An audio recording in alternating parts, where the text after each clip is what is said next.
மகர ராசி நேயர்களே, சனி பெயர்ச்சி அப்படி சிரிக்கிற மாதிரி என்னை பார்த்தால. சனி பெயர்ச்சின்றது சனி உங்களுக்கு மட்டும் இல்லைங்க. 10 மணி நேரம் போய் வேலை செய்கிறான்னா, வீட்டில் உட்காரன்னா, வீட்டுக்காக ஒரு இடத்துல 10 மணி நேரம் வேலை செய்கிறான். உங்களுக்காக சனீஸ்வரன் தங்கரானத்துக்காக வேண்டி, உங்களுக்காக வேண்டி, உங்கள் நலனுக்காக வேண்டி, தம் ஃபேமிலி நலனுக்காக வேண்டி எல்லா இடத்துலையும் சனீஸ்வரன் சர்வீஸ் பண்ணுறாரு. அவர் சர்வீஸ் பண்ணி சர்வராகவே இருந்தால் என்ன பிரயோஜனம்? கம்ப்யூட்டரில் சர்வர் கேள்விப்பட்டிருக்கீங்களா? அது தான் எல்லாமே இருக்கும். என்ன தான் பாழாலும் அது சர்வரில் எப்போதும் இருக்கும். அப்போ கற்பனை அமைச்சிக்கிறான்.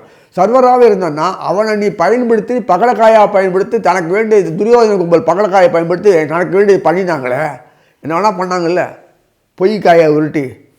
அதனால் அந்த மாதிரி மற்றவங்களுக்கு பாழாக போயிட்டீங்க. இத்தனை வருஷமாக பாழாக போனது உங்களுக்கு சொல்லியிருக்கேன், ஹைலைட் பண்ணிட்டு நிறைய. நீங்கள் கவனமாக பாருங்கள். ஏன்னா அந்த 300 வருஷத்தில் இல்லாத ஒரு சேஞ்ச் இது வரைக்கும் இல்லை. ஒரு சேஞ்ச் மாறுதல் சனீஸ்வரன் கொடுத்துருக்காங்க.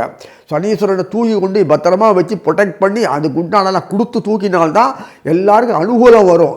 சனீஸ்வரன் கையில் வச்சு போனால் பாழாக போட வண்டிக்காரன் ஈட்டிக்காரன் மாதிரி ஆகிடும். அவன் பணத்தை யாருக்காவது பயன்படுதா?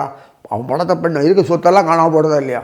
அது மாதிரி இந்த சனீஸ்வரனுக்கு மதிப்பை கொடுத்து எல்லாருக்கும் பயன்படும்படியா இந்த பாரிவர்கள் மாதிரினா கூட தெருவில் பண்ணிக்க வேண்டியதான். எல்லோரும் அவனை பணக்காரன் ஆகிட்டானா யாரும் கையேந்த வேணாம் இல்லையா? அவனுக்கு வேண்டி வசதி பண்ணிட்டானா, எல்லாமே அவனுக்கு உலக கொடுக்கக்கூடிய பாக்கியத்தை கொடுத்தான்னா எல்லாருக்கும் நன்மை செஞ்சு வாழ்வோம் வளருவோம் அப்படி சொல்கிற மாதிரி பண்ணக்கூடிய பாக்கியத்தை கொடுத்துருக்காரு. அனுபவிங்க.